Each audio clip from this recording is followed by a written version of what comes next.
Assalamualaikum. Welcome back to channel. Dah tak ada dah, ada lagi. Sebenarnya aku lama tak buat apa tau. Gigi tak ada. So buatlah satu yang gigi tak ada, bersih yang gigi tak ada. Nanti kita pasang gigi balik ya. Okey, kali ni ya. Okey, main dekat sikit. Okey, aku kata nak buat reban ayam kan. Tak jadi pun reban ayam, tak buat lagi sebenarnya lah. Sebab aku panas terik sangat lah. Lepas tu masuk bulan puasa pula lah. So salam Ramadan Mubarak untuk yang berpuasa lah. So lepas ni kita buat balik lah reban ayam lah. So aku duk cari ni lah. Apa nama, duk tebang kayu ni. Bukan kayu, batang pokok palas tau. Pokok palas. Pokok palas apa tau? Pokok palas. Pokok palas tu ialah pokok orang buat ketupat. Kalau di Kedah ataupun Kelantan, Terengganu, daun palas ni dipanggil juga daun ketupat. Orang buat ketupat untuk raya lah. Ini batang dia, bila pokok dia berusia lebih 15 tahun, 20 tahun salah-salah batang ni, dia akan jadi batang yang kuat dan keras lah.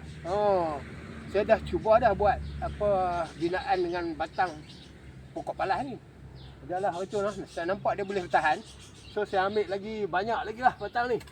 So dalam video kali ni saya nak tunjuk kat mana saya ambil dan apa kondisi keadaan di pokok tu lah. Yang kita pergi tebang pokok palas tu sepokok. Jom. Ikut mengikut ni. Ni live lah, terus. Dekat lah. Kamera belah sana sikit. Jom lah. Kamera ni lah juga.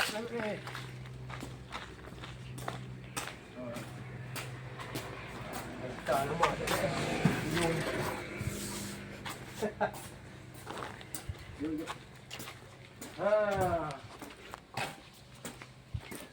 Tengok matahari ya. Nanti belah ni. Nampak. Ni lah pokok palas tu. Pokok palas ni bila tanam mula-mula tu dia kecil lah, tapi dah lama-lama ni dia tinggi.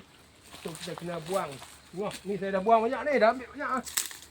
So, mari sini saya nak tunjuk saya nak ambil pokok ni. Yang ni pun dah, saya ingat 20 tahun dah pokok ni. 15 atau 20 tahun dah.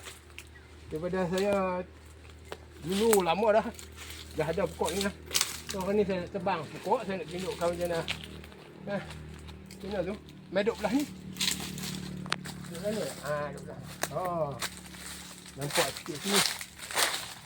So nak tebang ni pun susah sebenarnya lah. Pokok palas ni abang tengok. Dia punya ni tiap-tiap satu duri tu. Tuh. Ni di apa daun dia tu. Suluk daun dia tu punya duri. Ni kalau kena teruk. Okey. So saya tebang lah pokok ni. Guna gaji kecil ya. Gaji besar tak boleh masuk. So gaji kecil. Kena buat bukaan dulu. Buat bukaan sebelah ni.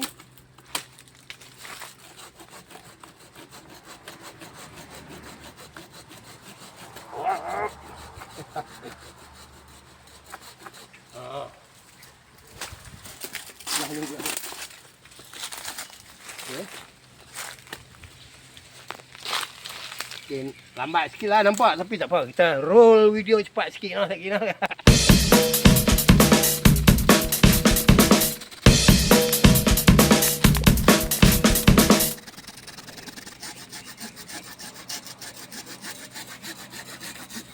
Oh, sini.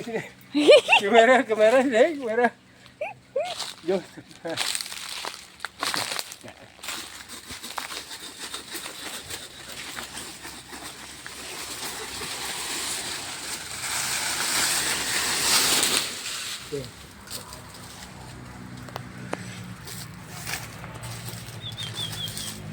Dia ambil dekat ni ya.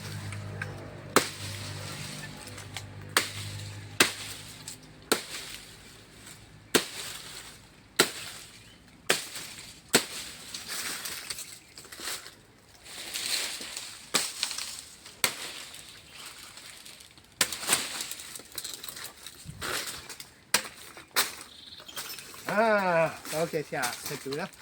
Tentulah saya duk tebang sikit-sikit lah sampai duk clear kawasan ni. So saya ambil lah batang ni, saya simpan. So sehingga berjumpa lagi di episod siri yang seterusnya lah. Siri yang berapa ni? 14. Okey, 15 kot kali ni ya. Okey. video saya akan terus keluar tapi slow-slow sikit lah, no? Okay, see you next time. Jangan lupa subscribe, share video Bakri 69. Okay, Bakri 69 ada lagi. Okay, bye.